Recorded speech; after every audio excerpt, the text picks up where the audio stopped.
Hello dear students, welcome back to my YouTube channel. Today I am here with one more video. I hope you are enjoying the way I am teaching you all. Okay, in the previous videos we talked about the structure of the cell. We started from the discovery of the cell. We talked about the shape and size of the cell, eukaryotic, prokaryotic cell. फिर हमने एक एक करके one by one हमने हर एक cell organelle का structure and function की बात करी थी. In today's video we are going to discuss about the wholesome structure of the cell. जो different cell organelles की आपने बात की है वो actually आपको सेल में किस तरीके से अलग अलग जगह पे नज़र आती हैं. एक एनिमल सेल और प्लांट सेल एक्चुअली में आपको एक आपके इमेज दिमाग में होनी चाहिए. उसमें जो डिफरेंट सेल ऑर्गेनल्स की आप बात कर रहे हो कैसे एक जगह एक और दूसरी जगह कैसे प्लेस्ड हैं, कहाँ पे इनका स्ट्रक्चर, एक ओवरऑल आइडिया होना चाहिए आपको. उसकी ही आज हम बात करेंगे. Okay, so firstly will discuss about animal cell. See, you can see the picture of animal cell on the right hand side.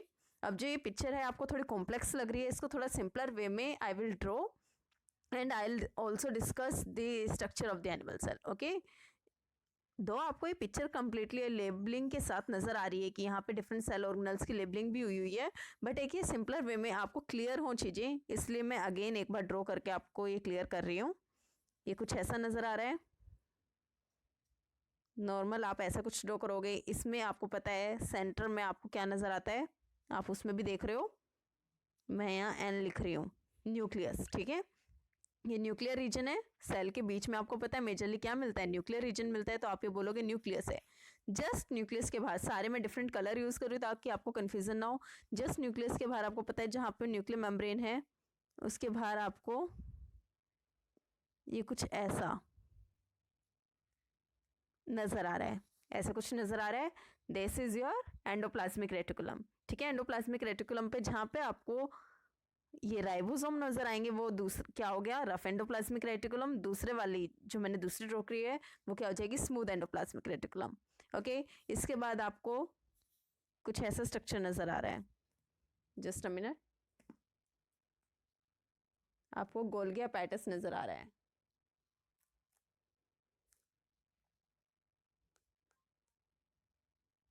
Right, Golgi एपेटस कैसे नजर आ रहा है, कुछ यहाँ पे देखो ऐसे नजर आ रहा है. ये आपका क्या है, गोल्गी एपेटस. इनका स्ट्रक्चर और फंक्शन हमने डिटेल में वीडियोस में समझ लिया है. आज मैं आपको होलसम एक स्ट्रक्चर आपको कैसे ड्रॉ करना है एनिमल सेल या प्लांट सेल वो समझा रही हूँ. ठीक है, आपको कंफ्यूजन ना हो. अब ये हो गया गोल्गी एपेटस. उसके बाद आपको कुछ ऐसे स्ट्रक्चर नजर आ रहे हैं. यहाँ पे देखो मैं एक और डिफरेंट कलर से ड्रॉ कर देती हूँ ताकि आपको कंफ्यूजन ना हो. यहाँ कुछ ऐसे स्ट्रक्चर आपको नजर आ रहे हैं. माइटोकॉन्ड्रिया मैंने आपको समझाया भी था. वेट अ मिनट, कुछ ऐसे नजर आ रहे हैं. ये क्या हो जाएगा आपका, इधर देखो आप राइट हैंड साइड, ये this one is your mitochondrion. ठीक है, ऐसे और अलग अलग माइटोकॉन्ड्रियन ड्रॉ हुए हुए हैं.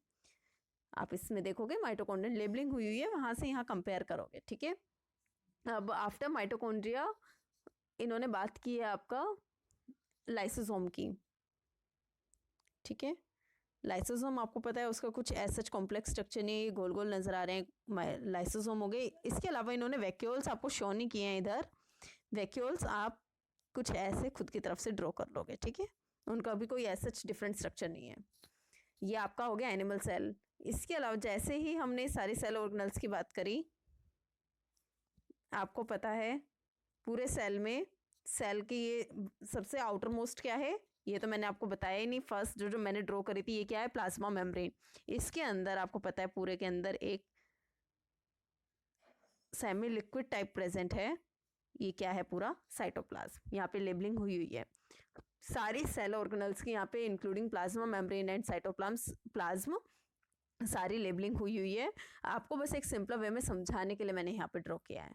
ठीक है, आप ध्यान से इन सारी सेल ऑर्गेनल्स के कि कहाँ पे ये कि एकदम न्यूक्लियस के बाहर कौन सी सेल ऑर्गेनल है ये आपको आइडिया होना चाहिए. Okay, next will talk about will talk about plant cell. Plant cell right hand side में आपको अगेन ये पिक्चर नजर आ रही है प्लांट सेल की विद लेबलिंग.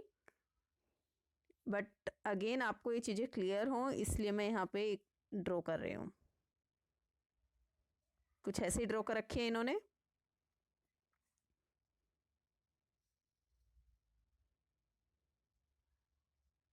ये डबल मेम्ब्रेन स्ट्रक्चर है। यस, तो इसमें जो है आउटर मेम्ब्रेन होगी बेटा, ये क्या हो जाएगी आपकी, जस्ट अ सेकेंड, ये आपके आउटर मेम्ब्रेन क्या हो जाएगी, आपको पता है इसमें एडिशनल एक लेयर होती है दैट इज सेल वॉल। ठीक है, बाहर वाले ये जो अंदर वाले ये तो प्लाज्मा मेम्ब्रेन है, इसके बाहर एक और लेयर आपको मिल रही है, ये क्या है, सेल वॉल। यहाँ पे देखो इन्होंने लिखा भी हुआ है, इससे कंफ्यूज नहीं होगे। जो ये वाली लेयर है, ये जो इसके आसपास और सेल होंगे उनकी सेल वॉल है। क्लियर, ये जो सारी हैं ये वो है, इससे कंफ्यूज नहीं होगे। अंदर जो डबल मेम्ब्रेन नजर आ रही है, एक जो आउटर मोस्ट है वो सेल वॉल है, अंदर वाली प्लाज्मा मेम्ब्रेन है। अब इसमें जो वैक्यूल होता है वो काफी बड़ा होता है, इसलिए जो न्यूक्लियस है ये साइड में, इसकी पोजीशन क्या होती है, थोड़ा सा साइड में हो जाती है। ठीक है, तो ये पिंक कलर का न्यूक्लियर रीजन हो गया। न्यूक्लियर रीजन अगेन आपको पता है, न्यूक्लियस की जैसी बात होगी, न्यूक्लियस के बाहर आपको एंडोप्लाज्मिक रेटिकुलम नजर आएगा। ठीक, एंडोप्लाज्मिक रेटिकुलम के बाहर क्या नजर आएगा, उसके वहां पे आपको ऐसे एक के ऊपर एक स्टैकिंग हुए हुए ये क्या नजर आएगा, गोल्गी अपैरेटस नजर आएगा। गोल्गी अपैरेटस के अलावा यहाँ पे आपको माइटोकॉन्ड्रिया नजर आएगा। मैं प्रॉपर स्ट्रक्चर, ये स्पेस कम है बट आप कंपेयर कर सकते हो। यहाँ पे आपको कुछ माइटोकॉन्ड्रिया ऑरेंज कलर के देखो ये जो दिख रहे हैं, और ये क्या है, माइटोकॉन्ड्रिया है। वैक्यूली आपको ग्रीन कलर का इतना बड़ा नजर ही आ रहा है।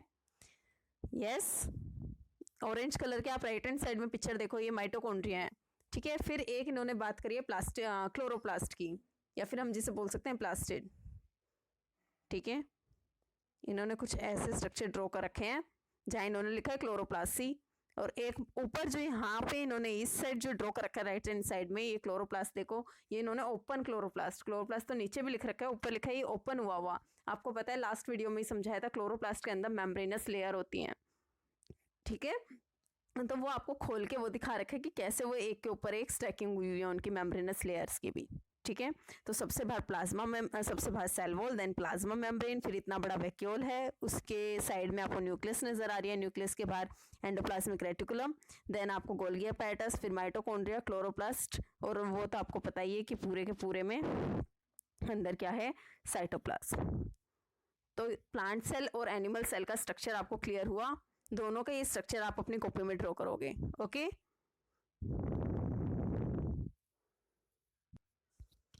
Yes, next there are some differences between plant cell and animal cell. अभी आपने प्लांट सेल के बारे में भी देखा, उसका स्ट्रक्चर कैसे नजर आ रहा है, हाँ, और मैंने एनिमल सेल के बारे में भी आपको बताया।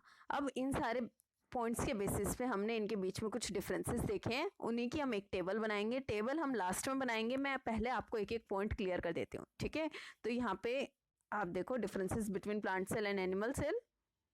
फर्स्ट पॉइंट इज, लास्ट में हम एकदम टेबल बनाएंगे क्लियरली, 2 या 3 पॉइंट है बस, उनकी आप एक टेबल बनाओगे, बट अभी मैं यहाँ पे आपको समझा देती हूँ। आप इस साइड लिखोगे प्लांट सेल, और ये हो गया आपका animal cell, right. First point is जो आपका प्लांट सेल में आएगा, सेल वॉल प्रेजेंट। ये मैंने आपको जब सेल वॉल के बारे में पढ़ाया था तब भी बताया था। प्लांट सेल में आपने देखा कि सेल वॉल होती है, बट एनिमल सेल में एब्सेंट। टेबल में लास्ट में अगेन आपको बार बार बोल रही हूँ, मैं आपको दूंगी, यहाँ पे मैं शॉर्ट फॉर्म में बस समझा रही हूँ आपको। यहाँ आप देखोगे बेटा, मैं ड्रॉ करके समझा देती हूँ। ये प्लाज्मा मेम्ब्रेन है, किसी सेल के अंदर न्यूक्लियस होगा, लेकिन इस प्लाज्मा मेम्ब्रेन के बाहर एक और लेयर होगी जिसे आप बोलोगे cell wall. Okay, but animal cell में क्या होगा, बस एक ही आउटर मोस्ट लेयर होगी, अंदर न्यूक्लियस है और जो भी साइटोप्लाज्म हो सारी सेल ऑर्गेनल्स होंगे, बट इसके बाहर जो ये एक और सेल ऑर्गेनल सेल की लेयर मैंने ड्रॉ करी है, ये नहीं होती, ये वाली लेयर नहीं होती। क्लियर हुआ, तो ये कुछ ऐसा नजर आएगा, ये सिंगल लेयर होती है यहाँ पे, इसमें सेल मेम्ब्रेन के बाहर cell wall is absent. Clear. Second point आप क्या लिखोगे, yes, plastids are present. Second point plant cell के लिए क्या लिखोगे, plastids are present. But animal cell में क्या देखोगे आप, ये प्लास्टिड्स आर एब्सेंट। प्लास्टिड्स आपको पता है ल्यूकोप्लास्ट एंड क्रोमोप्लास्ट। क्रोमोप्लास्ट में मेनली मैंने आपको बताया था क्लोरोप्लास्ट। तो जो आपके प्लास्टिड्स हैं वो प्लांट सेल में ही मिलते हैं, एनिमल सेल में कोई भी ल्यूकोप्लास्ट या क्रोमोप्लास्ट कोई भी टाइप का प्लास्टिड नहीं मिलता है। ठीक है, last point is single large central vacuole is present in case of plant cell. Okay, क्या बात हो रही है, ये मैंने आपको जब वैक्यूल के बारे में पढ़ाया था तब भी बताया था, जो वैक्यूल होगा एक तो वो सिंगल होगा, दूसरी बात वो लार्ज साइज होगा।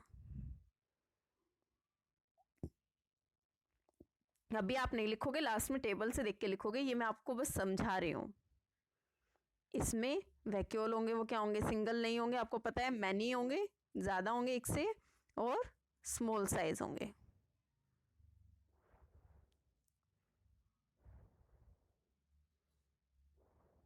क्लियर?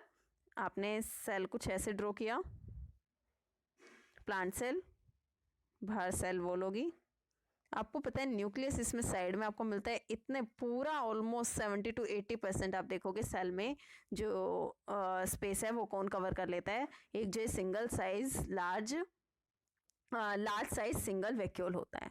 ठीक है, जो आपको नजर आ रहा है पूरा का पूरा क्या है, जो मैं ग्रीन कलर से फिल कर रही हूँ, पूरा क्या है, वैक्यूल है। तो ये पूरा ये क्या होता है, एक सिंगल मिलेगा आपको प्लांट सेल में, बट साइज इसका क्या होगा, बड़ा होगा। On contrary in case of animal cell आप देखोगे ये एनिमल सेल है, कोई सेल वॉल नहीं होगी बाहर, न्यूक्लियस आपको बीच के रीजन में मिलेगी, आपको छोटे छोटे क्या नजर आएंगे, काफी सारे वैक्यूल नजर आएंगे। तो इनका साइज क्या है, छोटा है, बट ये नंबर इनका ज्यादा है। क्लियर हुआ? अब यहाँ पे आप देखो, ये मैंने आपके लिए टेबल बना दी है, differences between plant cell and animal cell. आप लेफ्ट हैंड साइड को लिख रहे हो plant cell, right hand side को animal cell. First point is cell wall is present plant cell में, okay, cell wall is absent. Second point, plastids are present किसमें, plant cell में, animal cell में plastids are absent. Third point जो मैंने अभी लिखा भी था, single large central vacuole is present. Animal cell में आप क्या लिखोगे, last point, many vacuoles occur which are smaller in size. Okay, that was all about this chapter, cell the fundamental unit of life। ये मैंने आपको clearly complete कर दिया है, एक एक टॉपिक हमने इन डिटेल डिस्कस किया है। अभी भी बट आपको कोई भी क्वेरी है regarding any topic, you ask me in the comment box. कोई भी छोटी से छोटी क्वेरी है, कुछ समझ नहीं आया, कोई स्ट्रक्चर समझ नहीं आया, कुछ भी है, वो आप मुझसे कमेंट बॉक्स में पूछो। Thank you all.